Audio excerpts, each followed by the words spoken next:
Over in the space of DC Comics, the publisher is returning to the Man of Steel with the new Superman comic coming in from Mark Waid, analyzing a dying Lex Luthor.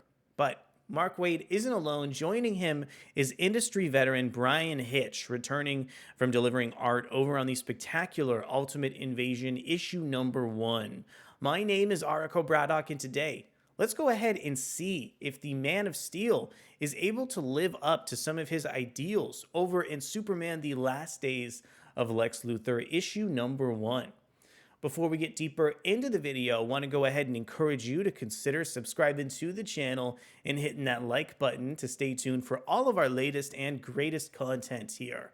Mark Waid and Bryan Hitch reunite to tell a tale centered on their favorite superhero. Superman learns Lex Luthor is dying, and he wants the Man of Steel to help him find the cure or whatever is causing his rapid decline. While the world wants to say good riddance to Luthor, Superman will go to the ends of the universe through different dimensions and across time to save his foe.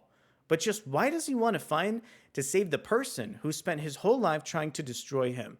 And will he even be able to find the solution? Superman The Last Days of Lex Luthor is written by Mark Waid, featuring pencils from Bryan Hitch, inks from Kevin Nowlan, colors from Waid Bryan, letters from Richard Starkings and Tyler Smith of Comicraft, and we have a cover for the issue coming in directly over from Bryan Hitch and Waid Bryan. Here's a look over at Superman The Last Days of Lex Luthor. One quick thing to note about this is I usually don't review a lot of Black Label titles over at DC, but appreciate that sense of design that's lent over to this cover as well. Want to extend a thank you to Adventures in Poor Taste for posting this preview so timely here.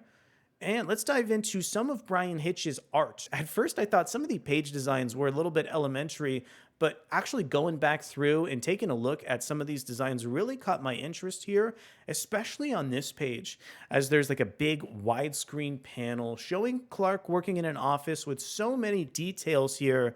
And then over at the bottom, some of that detailing is kind of dropped off and the mood of the issue changes significantly here. Also, this page features a ton of panels, and I think Hitch, on purpose, maybe tries to shrink them down in order to build the tension and sort of establish that frayed relationship between Clark and Lex over in the series. There is so much detail in the robotics and a lot of the imagery over in the background.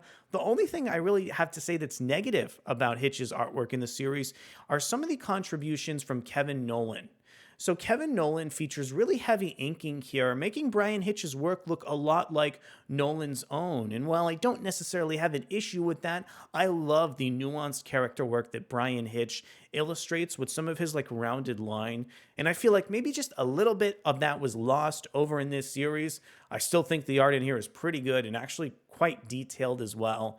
And there were also some moments, especially later on in the story, where I think the colors from Waid Bryan were a little bit flat. One interesting thing to note about this series is I feel like it's almost the antithesis of All-Star Superman, where essentially Clark Kent was about to die in that series after being exposed to a lot of heat. Interestingly enough, this series kind of flips that dynamic on its head with Lex reaching out to Superman in the issue. And I really thought that a lot of the kind of inciting incident and lead up over to this story was a little bit monotonous because there have been so many Superman stories, some of them written directly over by Mark Waid.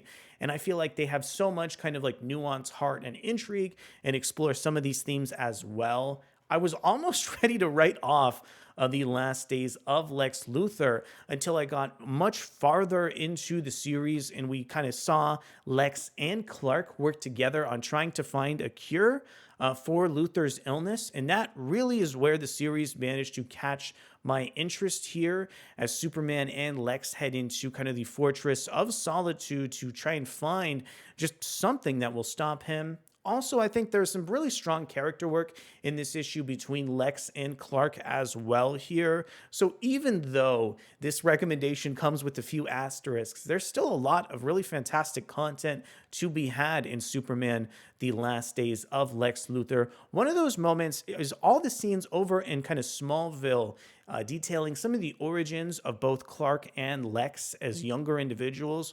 The way some of those plot threads weave back into the story is really, really impressive and a great moment of characterization for writer Mark Waid here. So at the end of the day here, I think Superman The Last Days of Lex Luthor is an incredibly competent debut issue.